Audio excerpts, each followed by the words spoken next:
بسم الله الرحمن الرحيم. السلام عليكم ورحمة الله وبركاته. الحمد لله الذي أرسل رسوله بالهدى ودين الحق ليظهره على الدين كله وكفى بالله شهيدا. أشهد أن لا إله إلا الله وحده لا شريك له إقرارا به وتوحيدا، وأشهد أن محمدا عبده ورسوله صلى الله عليه وعلى آله وصحبه ومن سار على نهجه وتمسك بسنته واهتدى بهديه إلى يوم لقائه. أما بعد، ikhwati fillah, azakumullah. Alhamdulillah, pertama-tama marilah kita panjatkan puja dan puji syukur kita kehadirat Allah Rabbul Alamin, yang mana Allah Subhanahu wa taala telah memberikan kepada kita berbagai macam nikmat. Di antaranya nikmat Islam, nikmat iman, nikmat kesehatan, nikmat ilmu, dan masih banyak lagi nikmat-nikmat lainnya. Bahkan Allah Subhanahu wa taala menyebutkan dalam surah Ibrahim, "Wa in ta'uddu ni'matallahi la tuhsuha." Dan jikalau engkau hendak menghitung nikmat Allah, niscaya engkau tidak akan bisa menghitungnya. Karena saking banyaknya nikmat Allah yang telah kita rasakan, entah itu kita sadari ataupun tidak kita sadari, maka sudah sepatutnya sebagai seorang mukmin seharusnya sikap kita dalam menghadapi berbagai kenikmatan yang Allah berikan kepada kita adalah dengan cara mensyukurinya, yaitu dengan cara mengakui segala nikmat yang kita dapatkan semuanya datangnya dari Allah Subhanahu wa taala, kemudian memujinya, memuji Allah Subhanahu wa taala, dan juga menggunakan segala nikmat yang kita dapatkan dalam hal-hal yang diridhai oleh Allah Subhanahu wa taala. Kemudian salawat serta salam semoga senantiasa tercurah limpah kepada sosok yang menjadi tauladan bagi segenap umat manusia, sosok yang membawa perubahan besar bagi peradaban dunia, yaitu baginda Rasulullah Muhammad sallallahu alaihi wasallam, beserta para keluarganya, para sahabatnya, serta orang-orang yang senantiasa mengikuti risalahnya hingga akhir zaman. Ikhwati fillah, azakumullah, jamaah Masjid Hidayatullah Komplek BPI yang dimuliakan oleh Allah Subhanahu wa taala. Kita sebagai manusia seringkali mengejar hal-hal yang sifatnya merupakan materi duniawi. Seringkali kita mencari kebahagiaan dengan mencari kekayaan duniawi, sehingga banyak sekali orang-orang yang berusaha untuk mencari kebahagiaan tersebut dengan memperbanyak harta, dengan berbagai cara yang dilakukannya. Akan tetapi ketika manusia sudah mencapai pada titik yang sudah ia harapkan, misalkan ingin menjadi miliarder, menjadi triliuner, tapi faktanya ternyata manusia tidak mendapatkan kebahagiaan tersebut, tidak mendapatkan kekayaan yang ia maksud. Karena pada hakikatnya kekayaan yang hakiki adalah kekayaan spiritual, kekayaan hati. Hal ini sebagaimana disebutkan oleh Rasulullah SAW dalam sebuah hadis, "Innamal ghina ghinan nafs." Sesungguhnya kekayaan yang hakiki adalah kekayaan jiwa, kekayaan spiritual. Lantas bagaimana caranya agar kita hidup di dunia ini merasakan kebahagiaan, merasakan bahwasannya kita adalah orang yang sukses, berhasil di dunia ini, mendapatkan kekayaan yang begitu berharga, yaitu kekayaan spiritual? Ternyata hal ini dijelaskan oleh Al-Imam Ibnul Qayyim Al-Jauziyah rahimahullahu ta'ala dalam sebuah kitab yang beliau tulis yang berjudul Al-Wabilus Sayyib Minal Kalimit Tayyib. Kitab ini juga sudah kita bahas pada pertemuan sebelumnya, di mana pada pertemuan sebelumnya kita membahas bagaimana syaitan menggoda manusia pada setiap perintah dan larangan yang ditetapkan oleh Allah Subhanahu wa taala. Maka insya Allah pada kesempatan malam hari ini kita akan membahas bagaimana kita meraih khazanah atau kekayaan spiritual yang merupakan kekayaan hakiki, ya, kebahagiaan, ya, titik kebahagiaan seorang manusia di dunia ini sebelum di akhirat. Ikhwati fillah, azakumullah.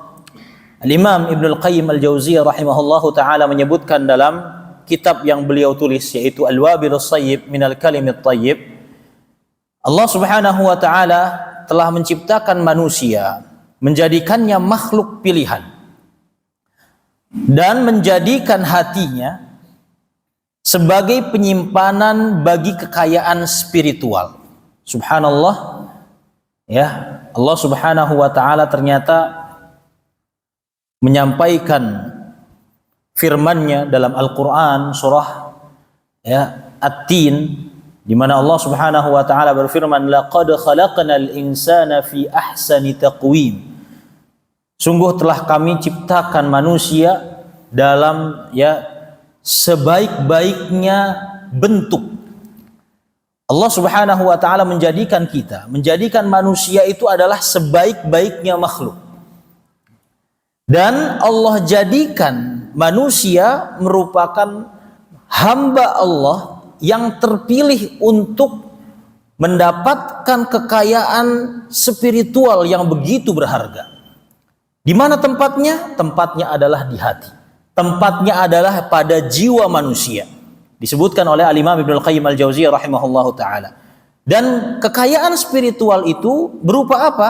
Berupa iman, tauhid, keikhlasan, kecintaan, ya, kemudian rasa malu terhadap keburukan, kemudian ta'zim, mengagungkan Allah Subhanahu wa taala, mengagungkan perintah dan larangan Allah Subhanahu wa taala, muraqabah, senantiasa merasa diawasi oleh Allah Subhanahu wa taala, serta memberikan pahala yang paling baik dan paling utama kepadanya ketika menghadapnya. Subhanallah.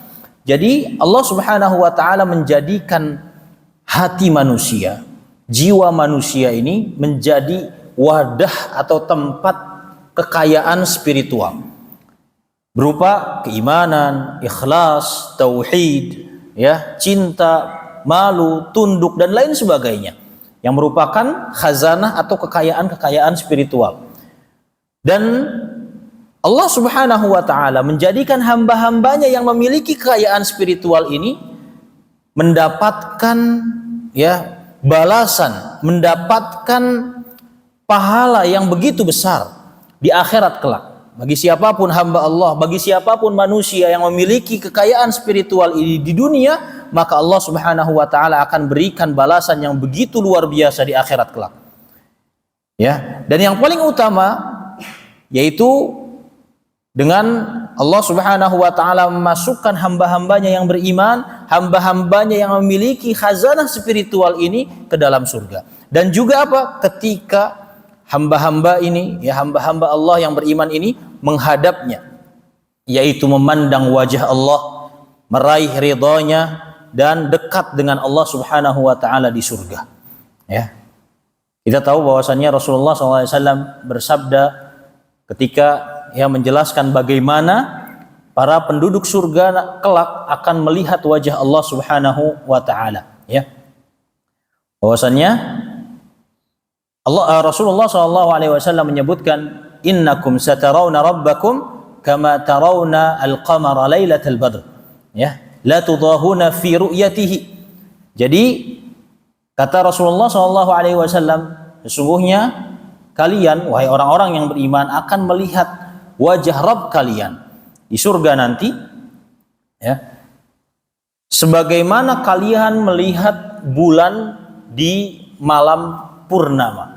Ketika malam hari purnama, ya, ketika bulan itu begitu terang, menyinari dan jelas terlihat oleh manusia. Nah, itulah gambaran bagaimana kita bisa melihat Allah Subhanahu wa ta'ala, ya.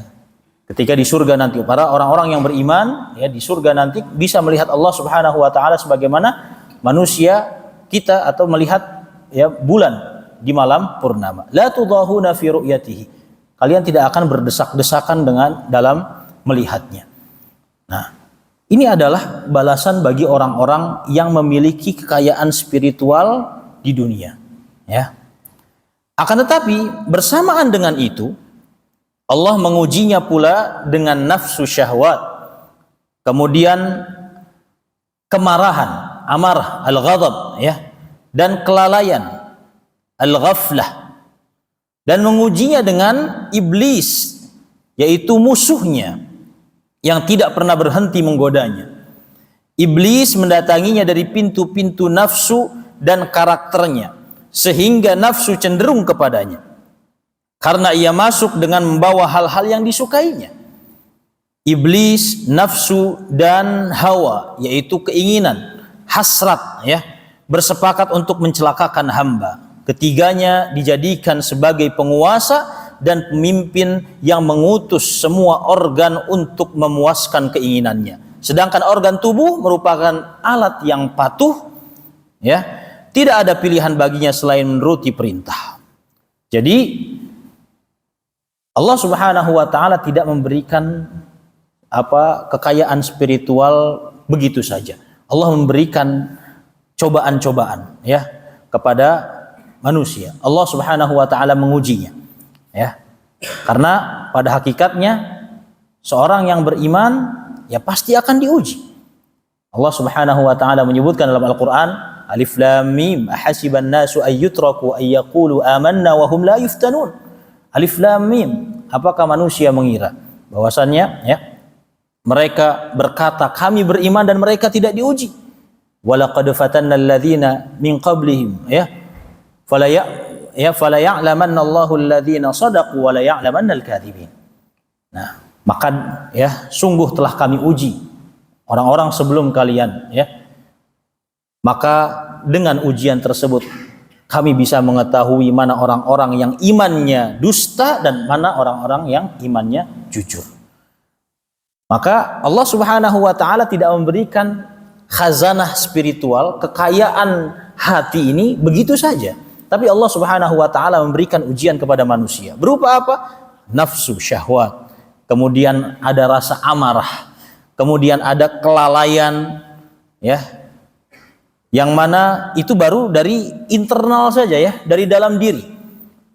Dari luar Allah Subhanahu wa taala memberikan, ya, mempersilahkan kepada iblis dan bala tentaranya untuk menggoda manusia. Kita lihat bagaimana ikrar iblis di hadapan Allah Subhanahu wa taala ketika ia dikeluarkan dari surga, ya. Maka apa yang dikatakan iblis? Sungguh aku akan, ya, menggoda anak keturunannya, yaitu Adam. Ketika itu iblis tidak mau sujud kepada Adam alaihissalam, Nabi Adam alaihissalam, Abul Bashar, bapaknya manusia, karena merasa ia lebih mulia, ya. Maka kemudian Allah Subhanahu wa taala keluarkan iblis dari surga. Maka iblis mengatakan, ya, aku akan senantiasa menggoda anak keturunannya dari kanan, dari kiri, dari depan, belakang, ya. Bahkan apa? Wala tajidu aktsarahum syakirin, ya. Dan engkau tidak akan mendapatkan banyak di antara anak keturunannya yang bersyukur, ya. Ini adalah janji dari iblis. Iblis tidak akan berhenti menggoda manusia, ya. Sebagaimana yang kita bahas pada pertemuan yang lalu, iblis itu tidak hanya menggoda manusia dari satu arah saja. Kalau misalkan orang ini terlihat pemalas, ya digoda terus supaya dia makin malas, makin jauh dari agama, makin tidak melakukan apa yang Allah perintahkan, makin terjerumus ke dalam apa yang dilarang oleh Allah Subhanahu wa taala. Kalau dilihat orang ini ternyata memiliki semangat yang tinggi, ya didorong sekalian supaya kebablasan, ya.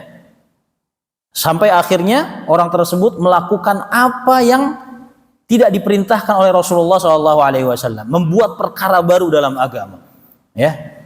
Dan ini ternyata lebih dicintai oleh iblis daripada kemaksiatan.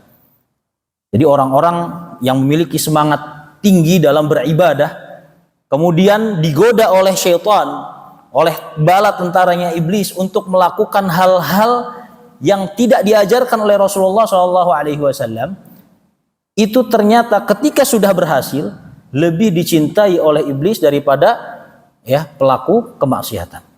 Karena orang tersebut melakukannya dengan sukarela dan dia merasakan bahwasanya apa yang dilakukannya itu adalah hal yang benar. Padahal itu adalah hal yang dimurkai oleh Allah Subhanahu wa taala. Maka ini kita lihat di sini Allah Subhanahu wa taala menguji kita. Tidak memberikan begitu saja khazanah spiritual yang begitu berharga. Dari dalam diri Allah Subhanahu wa taala memberikan hawa nafsu kepada manusia, memberikan amarah, rasa malas dan lain sebagainya, lalai. Dari luar ada iblis dan bala tentaranya yang senantiasa menggoda manusia. Dan iblis ini masuk dari pintu yang disukai oleh manusia, dari hawa nafsu. Maka dari itu mudah sekali iblis dan bala tentaranya untuk menggoda manusia. Mudah sekali bagi kita untuk terjerumus ke dalam tipu daya iblis, karena apa yang diajak oleh iblis, oleh syaitan, itu adalah hal yang kita sukai.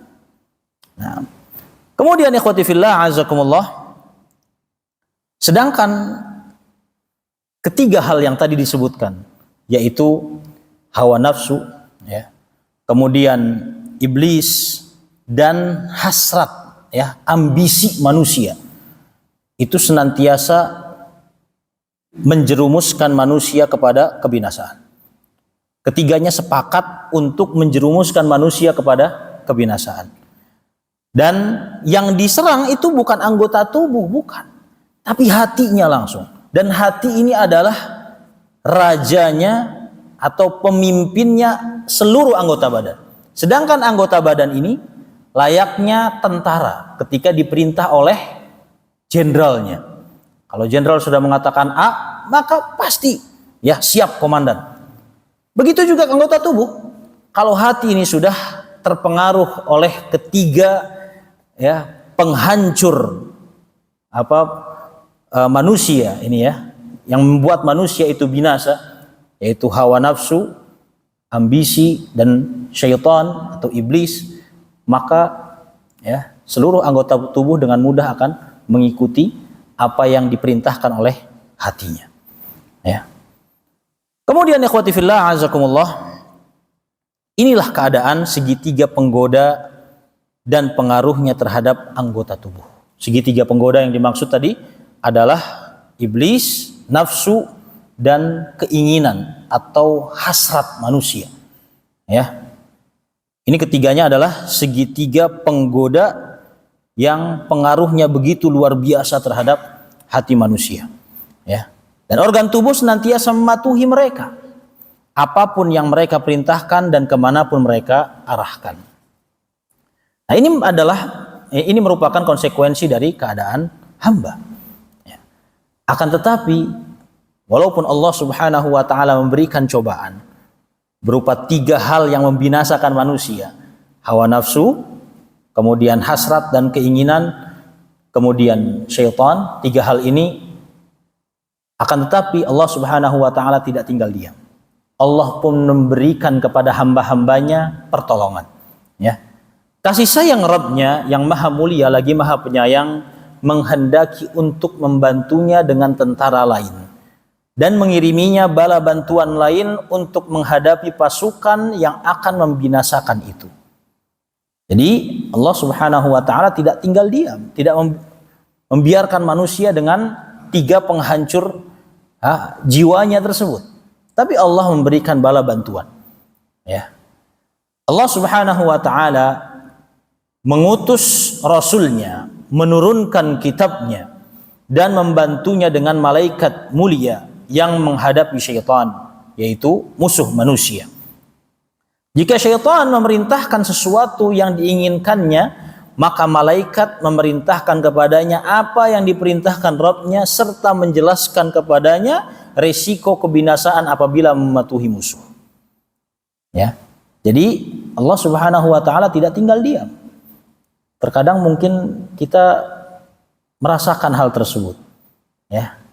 Mungkin bapak-bapak pernah merasakan tatkala sedang futur, ya, malas, kemudian ingin meninggalkan suatu kewajiban atau melakukan suatu kemaksiatan, ya. Di ujung, ya, ketika kita ingin melakukan sesuatu yang begitu, ya, yang dilarang oleh Allah Subhanahu wa taala, maka tiba-tiba terjadilah perang batin. Mungkin pernah merasakannya, ya. Ini, ya, tiba-tiba kita mikir, ini kalau saya melakukan apa yang ingin saya lakukan ini, maka saya akan celaka. Ketahuilah ini adalah bala bantuan dari Allah Subhanahu wa taala berupa malaikat yang membisikkan kepada manusia agar apa? Agar berpikir ulang supaya tidak terjerumus ke dalam apa yang dilarang oleh Allah Subhanahu wa taala. Serta apa? Tadi. Serta menjelaskan, ya, bahwasannya menjelaskan kepadanya resiko kebinasaan apabila mematuhi syaitan. Syaitan senantiasa membisikkan manusia untuk melakukan keburukan. Pelan-pelan, halus. Ketika sudah hampir terjerumus ke dalam hal yang diharamkan oleh Allah Subhanahu wa taala, ya, kadang-kadang di situ Allah memberikan bala bantuannya. Allah mengirimkan malaikat kepada manusia untuk dibisikkan, ya, agar memikirkan ulang supaya tidak terjerumus ke dalam apa yang dilarang oleh Allah Subhanahu wa taala. Kemudian, ikhwati fillah azakumullah, suatu ketika syaitan membisikkan godaan, pada saat lain malaikat membisikkan nasihat. Hamba yang mendapatkan pertolongan adalah yang ditolong oleh Allah Azza wa Jal, dan hamba yang terjaga adalah yang dijaga oleh Allah Azza wa Jal. Hal ini semakna dengan apa yang didefinisikan oleh para ulama tentang takwa. Kita seringkali mendengarkan para khatib, para ustadz, para muballigh mengingatkan kepada kita untuk senantiasa bertakwa kepada Allah Subhanahu wa taala. Bahkan dalam Al-Qur'an Allah Subhanahu wa taala berulang kali mengingatkan kepada hamba-hambanya untuk bertakwa.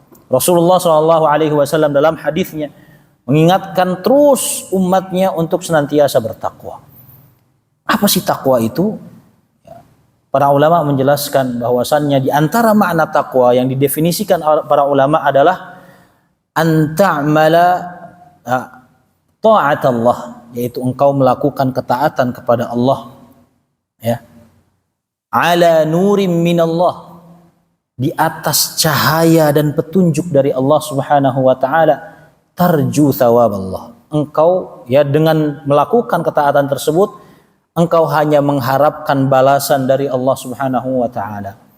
Begitu juga wa tatruka ma'siyatallah, dan engkau meninggalkan kemaksiatan kepada Allah Subhanahu wa taala ala nurin minallah, di atas cahaya dan petunjuk dari Allah Subhanahu wa taala, takhafu iqaballah, yang mana engkau meninggalkan kemaksiatan tersebut karena takut atas hukuman dari Allah Subhanahu wa taala. Pada hakikatnya kita semua tidak bisa melakukan ketaatan, ya, hati kita tidak akan tergerak untuk melakukan ketaatan, hati kita tidak akan selamat dari terjerumusnya ke dalam kemaksiatan kecuali atas pertolongan dari Allah Subhanahu wa taala, ya. Maka banyak-banyaklah kita bersyukur ketika kita masih diberikan hidayah taufik oleh Allah Subhanahu wa taala, masih bisa sholat di masjid, masih bisa duduk di kajian. Bersyukur kepada Allah Subhanahu wa taala. Karena hal ini tidak didapatkan oleh, ya, sebagian kaum muslimin. Maka kita lihat bagaimana kalimat yang diucapkan oleh Al-Imam Ibnul Qayyim Al-Jauziyah rahimahullahu taala, hamba yang mendapatkan pertolongan adalah yang ditolong oleh Allah Subhanahu wa taala. Yang mendapatkan pertolongan dari terjerumusnya ke dalam kemaksiatan adalah orang yang ditolong oleh Allah Subhanahu wa taala. Jangan kira kita bisa selamat dari kemaksiatan itu atas dasar ilmu kita saja. Oh, saya sudah ngaji, saya sudah tahu mana yang halal, mana yang haram, ya. Jadi saya tidak akan terjerumus, ya. Tidak. Kita tidak bisa. Hati kita ini lemah. Manusia itu lemah. Kita bisa selamat dari kemaksiatan, bisa senantiasa melakukan ketaatan itu atas petunjuk dari Allah Subhanahu wa taala. Kemudian ikhwati fillah azakumullah, selain Allah Subhanahu wa taala mengirimkan bala bantuan berupa malaikatnya dan menurunkan kitabnya, mengutus rasulnya kepada setiap umat untuk mengajak manusia senantiasa beribadah kepada Allah Subhanahu wa taala semata, ini adalah pertolongan Allah yang pertama. Pertolongan Allah yang kedua adalah disebutkan oleh Al-Imam Ibnu Qayyim Al-Jauziyah rahimahullahu taala, dan sebagai penyeimbang nafsu ammarah. Kita tahu tadi tiga atau segitiga yang membinasakan manusia. Yang pertama syaitan, kemudian yang kedua nafsu, dan yang ketiga hasrat, ya, atau keinginan. Syaitan, ya, penyeimbangnya adalah malaikat dan rasul-rasul Allah Subhanahu wa taala. Kemudian nafsu. Apa penyeimbang yang atau bala bantuan yang diberikan oleh Allah Subhanahu wa taala untuk mengatasi nafsu kita, ya. Maka disebutkan oleh Al-Imam Ibnu Qayyim Al-Jauziyah rahimahullahu taala, dan sebagai penyeimbang nafsu ammarah, yaitu nafsu yang banyak memerintahkan kepada keburukan, Allah juga memberikan kepada manusia nafsu mutmainnah, ya, yaitu jiwa yang tenang. Mungkin dalam bahasa Indonesia bisa dikatakan sebagai hati nurani, ya. Kita tahu bahwasannya hawa nafsu kita senantiasa mengajak dan memerintahkan kita untuk melakukan keburukan, dan itu tidak bisa dipungkiri. Allah Subhanahu wa taala berfirman dalam Al-Qur'an, "Innan nafsa la'ammaratun bisu." Sesungguhnya nafsu itu senantiasa memerintahkan kepada keburukan. Itu hal yang diberikan oleh Allah Subhanahu wa taala kepada manusia. Dan hal tersebut tidak diberikan oleh Allah kepada para malaikat. Maka dari itu ujian manusia lebih berat daripada malaikat, ya. Karena pada hakikatnya malaikat diciptakan oleh Allah untuk tidak bermaksiat kepadanya. Sedangkan manusia punya potensi buruk dan punya potensi baik. Maka ketika manusia itu bisa menjadi hamba yang taat kepada Allah, kedudukannya lebih mulia daripada malaikat. Karena Allah Subhanahu wa taala memberikan kepadanya nafsu ammarah yang senantiasa mengajaknya kepada keburukan, ya. Akan tapi Allah Subhanahu wa taala juga memberikan kepadanya nafsu mutmainnah, ya. Jika nafsu ammarah memerintahkan perbuatan buruk, maka nafsu mutmainnah akan melarangnya. Jika nafsu ammarah melarangnya dari amal kebaikan, maka nafsu mutmainnah akan memerintahkannya. Kadang-kadang ia mematuhi nafsu ammarah dan kadang-kadang mematuhi nafsu mutmainnah. Ia akan dikuasai oleh nafsu yang lebih dominan. Maka, ya, mungkin salah satu dari kedua nafsu ini akan bertekuk lutut sehingga tidak akan melakukan perlawanan lagi selama-lamanya. Nah, ini adalah PR kita. Manusia dibekali dua hal ini, nafsu ammarah dan nafsu mutmainnah. Atau dalam bahasa yang lebih familiar, manusia dibekali hawa nafsu dan hati nurani. Tinggal kita melatih diri kita. Mana yang lebih sering kita ikuti? Ketika kita lebih memanjakan hawa nafsu kita, maka hati nurani kita makin lama makin lemah dan lama-lama akan bertekuk lutut kepada hawa nafsu kita, sehingga apa? Tidak akan memberikan perlawanan lagi. Ya sudah, silahkanlah. Begitu juga kebalikannya. Kalau kita melatih diri kita untuk senantiasa mengikuti hati nurani kita, maka hawa nafsu kita akan bertekuk lutut, menyerah, dan tidak akan, ya, memberikan perlawanan lagi kepada hati nurani kita. Ya, mari kita introspeksi diri. Mari kita latih diri kita untuk bisa mengikuti nafsu mutmainnah kita. Jangan sampai kita menjadikan hawa nafsu kita, nafsu ammarah kita, menjadi ya guide kita, menjadi pemimpin hati kita. Kalau misalkan nafsu ammarah sudah menjadi ya petunjuk jalan bagi hati kita, maka otomatis hati kita akan tersesat. Dan kalau hati sudah tersesat, sudah ya keras, tidak mau menerima nasihat, maka anggota tubuh ya akan mudah mengikuti apa yang diperintahkan oleh hati. Kemudian ikhwati fillah azakumullah, untuk mengimbangi keinginan ya, hasrat, ambisi yang dimiliki oleh manusia yang mendorongnya mematuhi syaitan dan nafsu ammarah, maka Allah memberikan kepadanya cahaya, keyakinan dan akal yang mencegahnya pergi mengikuti keinginan ya. Jadi tadi hal ketiga atau salah satu dari segitiga yang membinasakan manusia adalah keinginan, hasrat. Yang mana kita tahu bahwasannya hasrat manusia itu selalu mengajak kepada hal yang buruk, ya. Ingin ini, ingin itu. Ya. Biasanya lebih condong kepada keburukan. Nah, untuk menangkal ya dari keinginan manusia yang tidak terbendung, maka Allah Subhanahu wa taala memberikan kepada manusia berupa cahaya, petunjuk ya. Kemudian keyakinan yang kuat, akal yang sehat ya. Sehingga bisa mencegah pergi mengikuti keinginan. Keinginan itu senantiasa ya mendorong manusia untuk mematuhi syaitan dan hawa nafsu.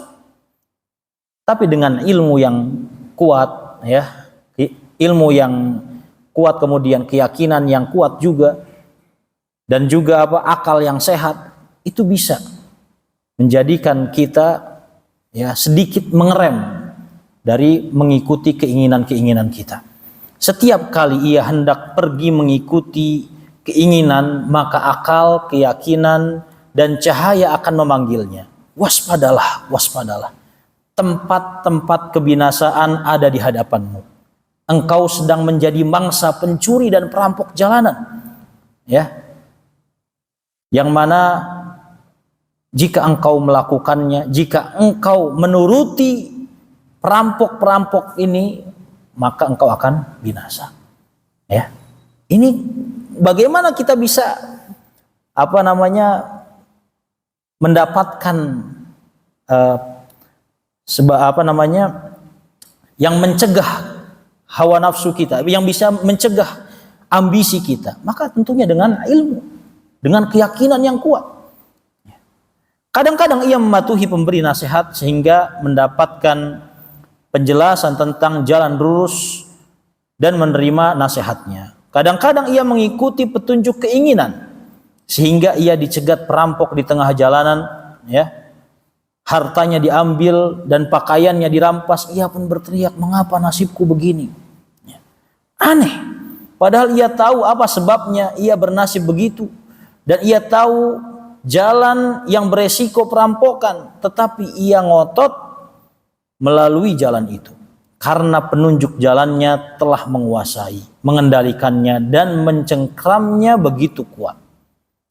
Ya, andai kata ia mau melemahkannya dengan tidak mematuhinya, tidak mematuhi 3 pembinasa tadi, menolak panggilannya dan melawannya ketika hendak mempengaruhinya, niscaya ia tidak akan menguasainya.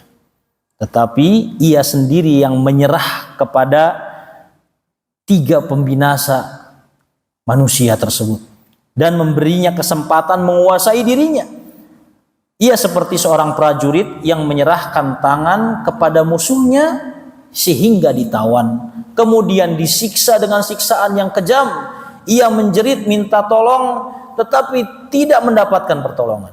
Demikianlah seorang hamba menyerahkan dirinya untuk ditawan oleh syaitan, keinginan dan nafsu ammarah. Kemudian ia mencari pertolongan tetapi tidak mendapatkannya.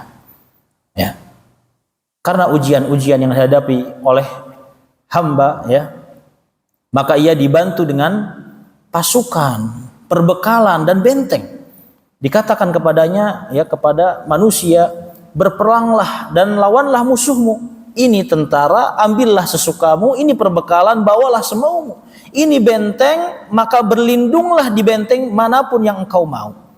Berjaga-jagalah hingga engkau, ya, mati. Ini hanya sebentar. Berjaga ini merupakan pekerjaan yang sangat ringan. Engkau seperti di hadapan seorang raja agung yang telah mengirimkan utusan yang akan membawamu ke istana sehingga engkau bisa beristirahat dari perjuangan ini. Ya, engkau dipisahkan dari musuhmu, ya, dibebaskan di rumah kehormatan, bebas hendak kemanapun di dalamnya, sedangkan musuhmu telah dijebloskan ke dalam penjara yang paling sulit dan engkau melihat itu. Jadi, ya, di sini Al-Imam Ibnul Qayyim Al-Jauziyah rahimahullahu taala ingin memberikan ilustrasi bagaimana seharusnya manusia menghadapi, ya, musuh-musuhnya tadi. Pada hakikatnya manusia tidak dibiarkan begitu saja. Tadi disebutkan oleh Al-Imam Ibnul Qayyim Al-Jauziyah rahimahullahu taala, ilustrasinya itu seperti seorang raja yang ingin mengundang prajuritnya untuk masuk ke dalam istananya. Kemudian prajurit ini diberikan pasukan, diberikan perbekalan, diberikan benteng, ya, atau tameng gitu, ya, untuk apa, ya, mencegah dirinya dari musuh-musuh, ya. Tinggal kita lihat bagaimana pasukan ini, bagaimana prajurit ini menggunakan amunisi yang disiapkan oleh raja sehingga ia bisa bertahan hingga masuk ke dalam istana. Ketika sudah masuk istana, maka raja akan memberikan kebebasan dan tempat yang begitu nikmat, ya. Inilah gambaran yang disebutkan oleh Al-Imam Ibnul Qayyim Al-Jauziyah rahimahullahu taala kepada, ya, terhadap perjuangan manusia di dunia. Seakan-akan Allah Subhanahu wa taala menyampaikan kepada hamba-hambanya, ya, ini adalah perjuangan engkau untuk masuk ke dalam istanaku, masuk ke dalam surga. Ambillah perbekalanmu, ambil pasukanmu, ya, berupa tadi, ya, yang disebutkan ilmu, keyakinan, kemudian nafsu mutmainnah, kemudian bahkan diberikan pasukan tentara berupa malaikat yang senantiasa membantunya agar tidak terjerumus ke dalam kemaksiatan. Maka bagaimana kita memanfaatkan amunisi bantuan dari Allah Subhanahu wa taala agar kita bisa selamat dari cobaan-cobaan hingga kita masuk ke dalam istana tersebut. Kemudian, ya, ikhwati fillah azakumullah, ketahuilah bahwasannya kalau dibandingkan dengan apa yang akan dialami oleh hamba-hamba Allah Subhanahu wa taala di akhirat kelak, perjalanan kita di dunia tidaklah seberapa, ya. Jadi ikhwati fillah azakumullah, kita lihat, ya, bahwasannya apa yang disenangi oleh diri kita, yang disenangi oleh hawa nafsu kita, ketika kita bersabar untuk tidak terlalu menuruti hawa nafsu kita sehingga kita selamat dari kebinasaan, maka pada hakikatnya perjuangan tersebut tidaklah lama, ya. Itu hanyalah sesaat saja. Nah, jika nafsu kurang mampu melihat pendeknya waktu dan begitu cepatnya ia berlalu, hendaklah ia merenungkan firman Allah Subhanahu wa taala dalam surah Al-Ahqaf ayat 35. Allah Subhanahu wa taala berfirman, "Ka'annahum yauma yarawna ma yu'aduna lam yalbathu illa sa'atan min nahar." Kepada mereka melihat azab yang diancamkan kepada mereka, ya, pada hari mereka melihat azab yang diancamkan kepada mereka, seolah-olah mereka merasa tidak tinggal di dunia melainkan sesaat pada siang hari saja. Jadi hanya sesaat, hanya pada siang hari saja, ya. Atau dalam surah An-Nazi'at ayat 46 Allah Subhanahu wa taala juga berfirman, "Ka'annahum yauma yarawnaha lam yalbathu illa 'ashiyatan aw duhaha." Pada hari mereka melihat hari berbangkit itu, mereka merasa seakan-akan tidak tinggal di dunia, melainkan sebentar saja di waktu sore atau di pagi hari. Ya. Jadi sangat singkat sekali. Begitu juga firman Allah Subhanahu wa taala dalam surah Al-Mu'minun, Allah Subhanahu wa taala berfirman, "Qala kam labithtum fil ardi 'adada sinin." Qalu labithna yawman aw ba'da yawmin fas'alil 'adin. Qala in labithtum illa qalilan law annakum kuntum ta'lamun. Allah bertanya, "Berapa tahunkah lamanya kamu tinggal di bumi?" Mereka menjawab, "Kami tinggal di bumi sehari atau setengah hari." Tanyakan kepada orang-orang yang menghitung. Allah berfirman, kamu tidak tinggal di bumi melainkan sebentar saja. Kalau kamu sungguh mengetahui, ya. Dan juga Allah Subhanahu wa taala berfirman dalam surah Thaha, ya, ayat 102 sampai 104, "Yauma yunfakhu fis-suri wa nahsyurul mujrimina yauma idzin zurqa." Di hari ketika sangkakala ditiup dan kami akan mengumpulkan pada hari itu orang-orang yang berdosa dengan muka yang biru muram, ya. Yatakhafatuna bainahum illa bithtum illa 'ashra. Mereka berbisik-bisik di antara mereka, kamu tidak berdiam di dunia kecuali hanya 10 hari, ya. Nahnu a'lamu bima yaquluna idh yaqulu amsaluhum tariqatan illa bithtum illa yauma. Kami lebih mengetahui apa yang mereka katakan ketika orang yang paling lurus jalannya di antara mereka berkata, kamu tidak berdiam di dunia melainkan hanya sehari. Subhanallah. Kehidupan kita di dunia hanyalah sebentar. Bahkan Allah Subhanahu wa taala menyebutkan, wa kana yauman 'inda rabbika ka'alfi sanatin mimma ta'uddun. Dan satu hari yang, ya, menurut Rabbmu, menurut Allah Subhanahu wa taala itu seperti 1000 tahun yang kalian hitung. Jadi seakan-akan kita hidup di dunia nggak nyampe kurang lebih 1 jam, 1 jam setengah, ya. Kalau kita istirahat di rest area 1 jam setengah, menahan diri untuk tidak melakukan apa yang menjerumuskan kita, menahan diri untuk tidak menghalang truk di tengah jalan, ya, maka, ya, itu adalah hal yang seharusnya mudah bagi kita. Maka berjuanglah, sungguhnya, ya, perjuangan kita di dunia ini tidak lama untuk mendapatkan keistimewaan dan karunia dari Allah yang abadi di akhirat kelak. Wallahu ta'ala alam. Kita cukupkan sampai di sini. Semoga Allah memberikan taufik kepada kita semua. Kita akhiri dengan baca doa kafaratul majlis. Subhanakallahumma wa bihamdika asyhadu an la ilaha illa anta astaghfiruka wa atubu ilaik. Assalamualaikum warahmatullahi wabarakatuh.